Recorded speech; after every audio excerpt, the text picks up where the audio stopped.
मुझे शादी के नाम से भी डर लगता था, क्योंकि शादी के नाम पर जो खिलवाड़ लड़कियों के साथ किया जाता था, मुझे उससे डर लगता था। यही वजह थी कि मैं शादी नहीं करना चाहती थी, लेकिन मेरे बहुत दफ़ा मना करने पर भी मेरी शादी कर दी गई थी। मैं अपने कमरे में बैठी बेतहाशा रोई जा रही थी। हालांकि आज मेरी शादी की रात थी। इस रात हर लड़की बहुत से अरमान और ख्वाहिश साथ लेकर अपनी एक नई ज़िंदगी की ख्वाहिश करती है, लेकिन मैं बहुत ही ज़्यादा परेशान थी। मैं इस कदर डरी हुई थी कि पति के आने का सोच कर भी मेरा दिल बुरी तरीके से फटा जा रहा था। मेरा दिल चाह रहा था कि मैं कहीं छुप जाऊं, जहां मेरा पति मुझे देख न सके। काश ये मंजर मेरी आंखों के सामने से गायब हो जाए। मेरा दिल बहुत ही तेज़ी से धड़क रहा था। मैं बदहवासी की वजह से मेरे हाथ पाँव कँपा रहे थे और ठंडे पड़ रहे थे। खौफ की वजह से मुझे अपना दम घुटता हुआ नज़र आ रहा था। जब कमरे का दरवाज़ा खुला और मेरे पति कमरे में दाखिल हो गए, उसे देखकर तो मेरी आंखों से टप टप आंसू बहने लगे थे। डर की वजह से मैंने अपने बेड की चादर को अपने हाथ से पकड़ा था और मैं बहुत ही बुरी हालत से गुजर रही थी। जैसे जैसे मेरा पति मेरे करीब आ रहा था, मेरा पूरा वजूद कांपने लगा था। वह मेरे पास आकर बैठ गया। कुछ देर उसने मेरे चेहरे को बहुत ही प्यार से देखने लगा। मैं बेहद ज़्यादा खूबसूरत थी और यही मेरे लिए सबसे बड़ा मसला बन चुका था।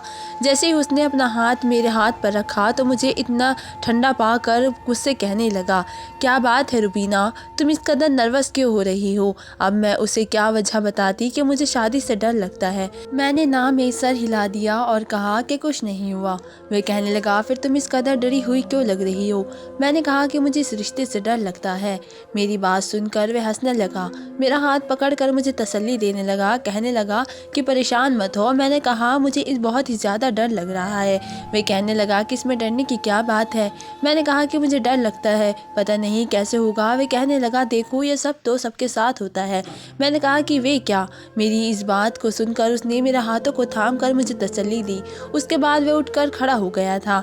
फिर चलते हुए अलमारी के पास गया और अलमारी खोली और अलमारी से एक मेडिसिन लाकर मुझे दे दी और एक पानी का गिलास मुझे दे दिया। कहने लगा, ये गोली खा लो। मैंने कहा, ये गोली किस चीज़ की है? तो आमिर कहने लगा कि तुम्हारी सारी परेशानियों का हल है इस गोली में। आमिर की बात को मैं समझ नहीं पा रही थी। मैं उस वक्त बहुत ज़्यादा डरी हुई थी। डर की वजह से मेरी जान निकल रही थी। मैं सोचने लगी कि आखिर मेरी सारी परेशानियों का हल एक गोली कैसे हो सकती है। बहरहाल मैंने एक गोली खा ली थी। आमिर मेरे करीब आने लगा था। उसने मेरे दोनों हाथों को पकड़कर अपने होठों पर लगाया था। मुझे अपनी मोहब्बत का इजहार करने लगा था। मैं ऐसी थी कि जैसे कि मुझ पर डर की वजह से क़यामत टूट पड़ी थी। धीरे धीरे उन्होंने मुझे अपने पास बिठा लिया और लेकिन मैं डर की वजह से अपने आप को उससे छुड़वाने लगी थी। फिर मैंने महसूस किया कि जैसे मेरी आंखों में एकदम सी अंधेरे आने लगे थे। मैं नींद के आगोश में जाने लगी थी। मैं चाहकर भी अपने आप को छुड़ा नहीं पा रही थी। कुछ ही पल लगे थे कि मैं गहरी नींद में जा चुकी थी। मेरी शादी से चंद दिन पहले मेरी सहेली मुझे लेकर बैठ गई थी, जो कि पहले से शादीशुदा थी। मुझसे कहने लगी कि चंद दिन बाद तुम्हारी भी शादी होने वाली है, इसलिए इसमें ज़रूरी है कि तुम्हें इस रिश्ते के बारे में बता दे। मैं शादी के बाद से रिश्ते बहुत ज़्यादा इनकार करने वाली थी, लेकिन इसलिए मुझे इस रिश्ते के बारे में पता चला तो मुझे इस रिश्ते से डर महसूस होने लगा था। शायद उसके बताने का अंदाज़ा ही कुछ ऐसा था। कहने लगी कि पति अपनी बीवी पर शादी की रात बिल्कुल भी रहम नहीं खाता है, और तुम तो खैर ही मानो। तुम्हारा हसीन रूप देखकर तुम्हारा पति तो तुम्हारे साथ ये देखकर मुस्कुराने लगी और मेरा दिल धक धक करने लगा था। उनकी ऐसी बातें मेरे होश उड़ाने लगी थी। शादी की रात जो नक्शा मेरी दोस्त ने मुझे बताया था, मुझे उस रात से कोई डर सा लगने लगा था। जैसे जैसे मेरी शादी के दिन करीब आ रहे थे, मेरा दिल चाहता था कि मैं कहीं पर गायब हो जाऊं। इसलिए शादी की रात अपने पति के कमरे पे आने पर मैं बेहद ज़्यादा डरी हुई थी। पता नहीं मैं मेरे साथ क्या करता, लेकिन आमिर ने मेरी बात को सुनकर उसे मुझे समझाने की कोशिश करी। उसने मुझे शायद नींद की गोली खिलाई थी, जिसे खाते ही मैं कुछ देर सो गई और मुझे अपनी शादी की रात बिल्कुल भी याद नहीं थी। हाँ, इतना एहसास हुआ था कि मेरा पति मुझसे अपना हक वसूल कर चुका है, लेकिन सच इतना भयानक था कि मेरी सोच भी उस तक नहीं पहुंच सकती थी। बहरहाल मैं जब उठी तो मेरा पूरा शरीर दर्द से निढाल था। मेरे साथ लेटा मेरा पति फौरन से उठकर बैठ गया और कहने लगा, क्या हुआ तुम्हें? मैंने कहा कि पता नहीं, मेरा सर बहुत ही ज़्यादा भारी हो रहा है है। याद करने के बावजूद भी मुझे ये रात बिल्कुल भी याद नहीं आ रही है। समझ नहीं आ रहा है कि अपने चकराते सर को पकड़ूं या अपनी दुखती हुई कमर को मैं बैठकर मरहम लगाऊं। मैं अपने हाथों में पहनी कांच की चूड़ियाँ टूटकर बेड पर बिखरी हुई देखी तो मुझे बहुत ही मुश्किल से अपना तकिया बेड पर लगाया और अपने आप को कमर से टेक लगा कर बैठ गई। मेरे बाल खुले हुए थे और मेरी बिखरी हालत मुझे एक बात का एहसास दिला रही थी कि मेरे पति ने मेरे साथ नरमी वाला मामला नहीं किया था। मैं चाहकर भी अपनी दर्द की शिद्दत को ख़त्म नहीं कर पा रही थी, इसलिए मेरी आंखों से आंसू बहने लगे थे। मुझे यूँ रोता हुआ देखकर आमिर उठ कर बैठ गई और कहने लगे, देखो ये सब कुछ तो होता ही है, तुम्हें अपने आप को इस बात का आदी बना लेना चाहिए। अब खूबसूरत बीवी हो तो इंसान अपने कैसे जज्बात पर काबू कर सकता है। और फिर तुम तो रात को बहुत ही ज़्यादा अच्छी लग रही थी। मुझे लगा कि मैं तुम्हें मेडिसिन ना दी तो तुम मुझे अपने करीब भी नहीं आने दोगी और फिर मैं अपनी ये रात बर्बाद नहीं करना चाहता था। ये कहकर उठकर वह बाथरूम में जा चुका था, लेकिन मुझे अपना वजूद इस काबिल भी नहीं लग रहा था कि मैं उठकर खड़ी हो पाऊँ। आमिर अपने घर में अकेला रहता था। पहले तो मेरे माता पिता इस रिश्ते पर राजी ही नहीं थे।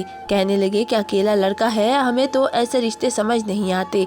लेकिन फिर मेरी माता कहने लगी कि ये नौजवान अच्छा खाता है, कमाता है, अपना घर है, अब अगर उसके माता पिता मर गए हैं तो इसमें इसका क्या कसूर है। हमने अच्छे से छानबीन करवाई है तो इस रिश्ते में किसी न किसी की कोई बुराई नुक्स नहीं निकला था।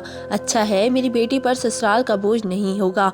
मैं नहीं जानती थी कि शादी की रात ही मेरी ऐसी हालत हो जाएगी कि मैं खड़ी होने में काफिर हो जाऊंगी।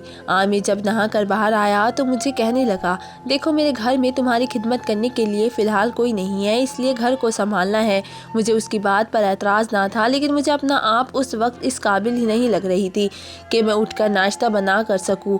मुझे ये कहकर वे कमरे से बाहर चला गया कि जल्दी से उठकर बाहर आओ और मेरे लिए नाश्ता बना दो।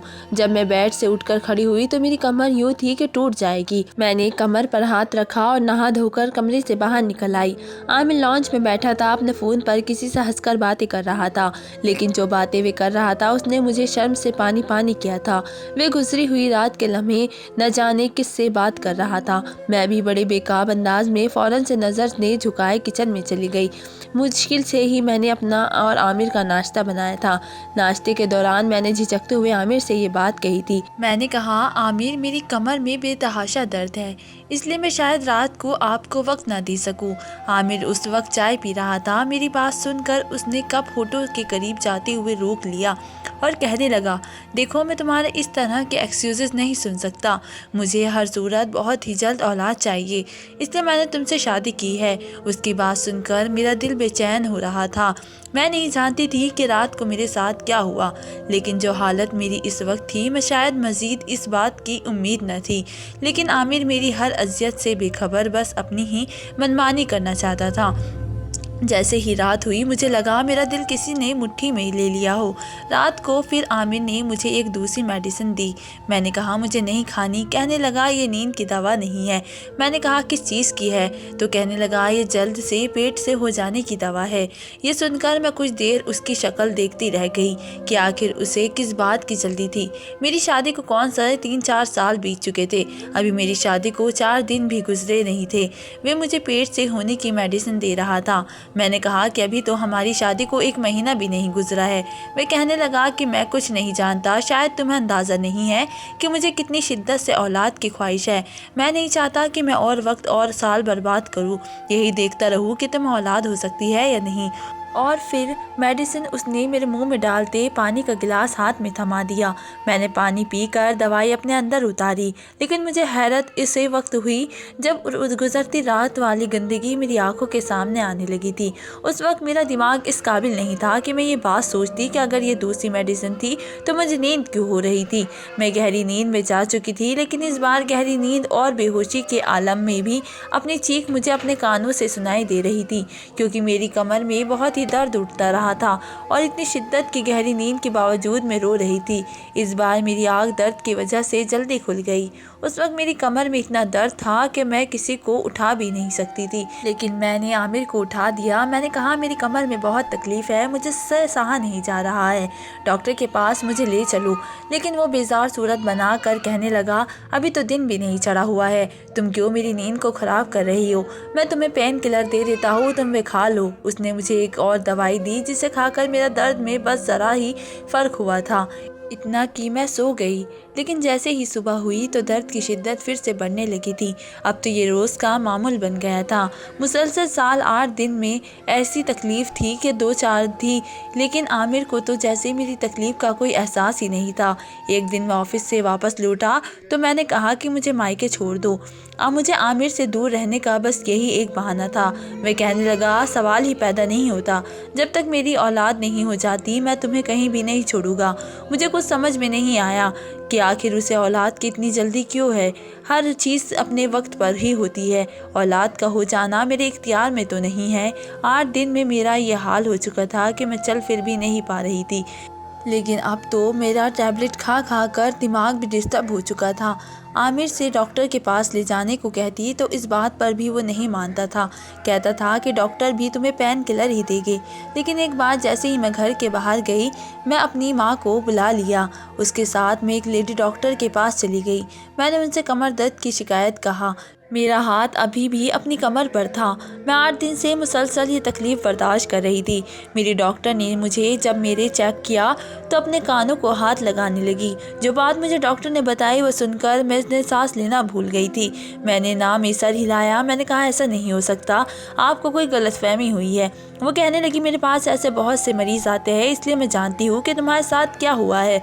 फिर वे मुझसे पूछने लगी कि क्या तुम उस वक्त होश में होती हो जब तुम्हारा पति तुम्हारे करीब आता है। मैंने ना में सिर हिला दिया, क्योंकि आमिर तो रोज़ मुझे जल्दी से पेट से होने जाने की दवाई देता था, जिसको खाते ही मैं नींद की गिरफ्त में खो जाती थी। लेकिन जो बात लेडी डॉक्टर ने मुझे कही थी, मुझे उस बात पर सुनकर आमिर पर शक होने लगा था। वह कहने लगी कि अगर तुम्हारे पति को तुमसे मोहब्बत है तो तुम्हें नींद की दवा देकर क्यों रिश्ता कायम करता है, उसकी क्या वजह है। इस तरह से सवाल सुनकर मुझे आमिर पर शक होने लगा था। लेकिन मैं कैसे जान सकती थी कि क्या मैं ये सच है, क्योंकि मैं उससे पहले भी कई बार वह मेडिसिन खाने से ज़बरदस्ती इनकार कर चुकी थी। लेकिन वे मेरी एक नहीं सुनता था। ज़बरदस्ती मेरे मुंह में मेडिसिन डाल देता था और पानी का गिलास मुझे लबों पर लगा देता था। अपने सामने वे मुझे मेडिसिन खिलाता था। डॉक्टर कहने लगी कि अच्छा ऐसा करो कि मुझे उस मेडिसिन का नाम बताओ। तब मैंने सोचा कि मुझे तो उस मेडिसिन का नाम के बारे में भी नहीं पता है। आज तक आमिर ने मुझे वे मेडिसिन दिखाई ही नहीं थी। वे तो बस अलमारी से वे दवा निकाल कर मुझे देते थे। लेकिन जब मैंने ये बात डॉक्टर को बताई तो वो हंसने लगी। कहने लगी कि ऐसी कौन सी दवाई से तुम्हारा पति इतना छुपा कर रखता है और रोज़ाना तुम्हारे इनकार करने पर भी तुम्हें खिलाता है। तुम अपने पति की हरकतों पर ज़रा गौर करो, तुम्हें मेरी बात अच्छी तरह समझ आ जाएगी। डॉक्टर मुझे ये सारी बातें कह रही थी। मैं उस वक्त अकेली उस लेडी डॉक्टर के कमरे में बैठी थी। मेरी माँ कमरे से बाहर बैठी थी, इसलिए हर बात से अनजान थी। मैं गायब दिमाग से अपने घर पहुंची। मेरी माँ मुझसे कहने लगी कि तुम अपना ख्याल क्यों नहीं रखती।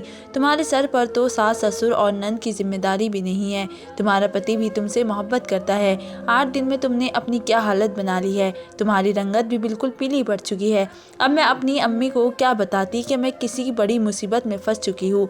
मेरा पति किसी वहशी जानवर से कम ना था। रात को मुझे नींद की दवा खिलाकर मेरे साथ खिलवाड़ करता था। मेरी माँ मुझको नसीहत करके अपने घर ले जा चुकी थी। मैं पूरा दिन डॉक्टर की बातों को सोचती रही, लेकिन मेरे पास इस बात का कोई हल ना था। और ये ऐसी बात थी कि मैं अपनी माँ से कह भी नहीं सकती थी। मैं अपने आप को बेबस महसूस कर रही थी।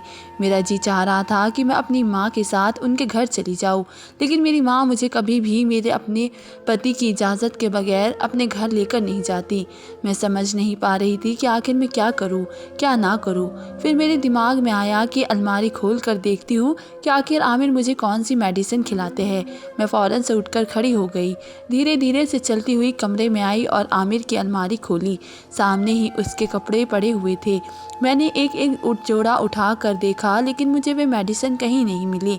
फिर मैंने दराज में देख लिया, उसमें भी कुछ ज़रूरी कागजात थे, लेकिन कोई मेडिसिन नहीं थी।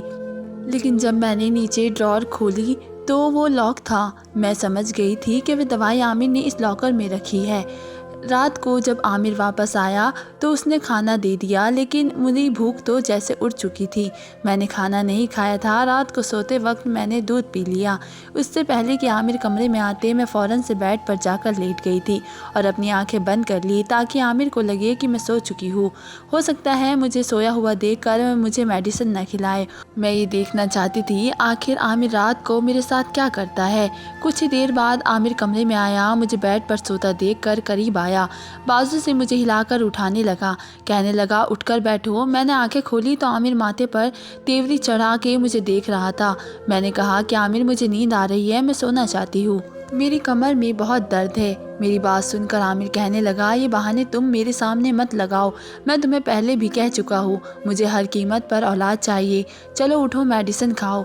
मैं उठकर बैठ गया। मैंने कहा कि आखिर आपने अपनी अलमारी में मेडिसिन क्यों रखी है? मेरी बाकी मेडिसिन के साथ रख दे, मैं खुद खा लिया करूँगी। मेरी बात सुनकर उसने बड़े ताज्जुब से मुझे देखा और कहने लगा तुम ये कैसे जानती हो कि मैंने तुम्हारी मेडिसिन को अलमारी के लॉकर में रखा हुआ है? मैं उसकी बात सुनकर घबरा गई। मैंने कहा कि ऐसे ही मैंने सोचा कि आज मैं खुद मेडिसिन खा लूँ। मैं आपकी अलमारी देखी तो कहीं पर वे दवाई मुझे मौजूद नहीं थी। मुझे लगा शायद आपने खुद लॉकर में रखी है। मैंने एक बहाना बना दिया था। वह कहने लगा तुम्हें इतना ज़्यादा परेशान होने की ज़रूरत नहीं है, मैं वह दवाई रोज़ाना तुम्हें खिलाता हूँ और जब तक बच्चा नहीं हो जाता मैं तुम्हें ही खिलाऊँगा। मैंने कहा आमिर मुझे पेट में दर्द हो रहा है, आप मुझे किसी डॉक्टर के पास नहीं लेकर जा रहे हैं क्या? और बच्चा पैदा करने के लिए एक मुकम्मल ट्रीटमेंट होता है और वह कोई डॉक्टर ही मुझे बता सकती है। यूँ खुद ही मुझे मेडिसिन खिलाना ठीक नहीं होता। मैंने सोचा कि शायद मेरी इस बात पर आमिर मुझे वे दवाई ना दे, लेकिन वे कहने लगा कि मैं जानता हूँ ये वे दवाई है, औरत को पेट से कर देती है, तुम्हें किसी भी डॉक्टर से कोई इलाज करने की ज़रूरत नहीं है, तुम बस मेरी बात मानो, तुम्हारे लिए वे काफ़ी है। मैंने कहा मैं आज कोई भी दवाई नहीं खाऊंगी। मेरा ये कहना था कि आमिर का पारा हाई पर हो गया और उसने मुझे ज़बरदस्ती दवाई खिलाई और दवाई खाने के बाद मेरी फिर से वही कैफियत होने लगी थी। सुबह मैं अपनी बेबसी पर फूट फूट कर रो रही थी कि अगर यही हाल रहा तो मैं बहुत ही जल्द मर जाऊंगी। इसलिए मैंने एक तरकीब लड़ाई। रात के वक्त मैं अपने मोबाइल का कैमरा ऑन कर दिया और ऐसी जगह पर रखा जहां से मेरा बेड आसानी से नज़र आ सकता। रात को आमिर ने फिर मुझे दवाई खिलाई और मेरी वही कैफियत होने लगी। सुबह जब मैं उठी तो आमिर के ऑफिस के जाने का इंतज़ार करने लगी। जैसे ही वह घर से बाहर निकला मैंने जल्दी से वह कैमरा उठाया, उस पर लगी वीडियो देखने लगी, जिसे देखकर मेरे होश आवाज़ उड़ गए थे। मैंने वे पूरी वीडियो भी नहीं देखी थी और मोबाइल को बेड पर एक तरफ फेंक दिया और अपने चकराते हुए सर को पकड़ने लगी। जो कुछ मेरे पति मेरे साथ को रात को करता था वे कोई भी औरत बर्दाश्त नहीं कर सकती थी। इससे पहले कि आमिर वापस आते मैं अपने माता पिता को अपने घर बुला लिया, सारी सच्चाई उन्हें बता दी। वो सुनकर तो मेरी माँ रोने लगी। मेरे पापा अपना सर पकड़ कर बैठ गए क्योंकि आमिर एक नामुकम्मल इंसान था। वे इस काबिल ना था कि औलाद पैदा कर सकता, बल्कि वे इस काबिल भी ना था कि बीवी के पास आ सकता।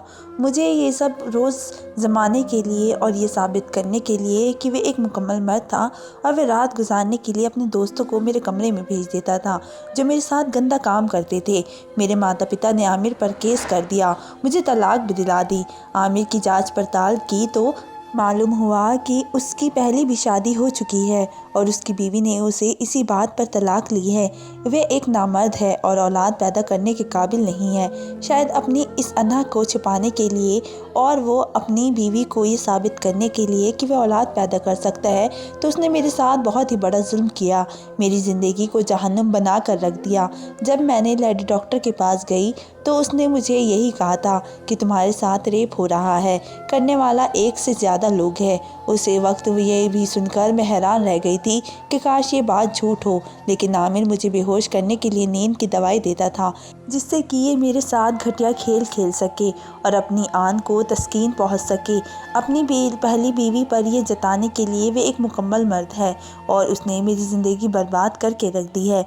तो दोस्तों, आपको मेरी कहानी कैसी लगी मुझे कमेंट बॉक्स में ज़रूर बताएं। मिलते एक नई वीडियो के साथ, तब तक के लिए धन्यवाद।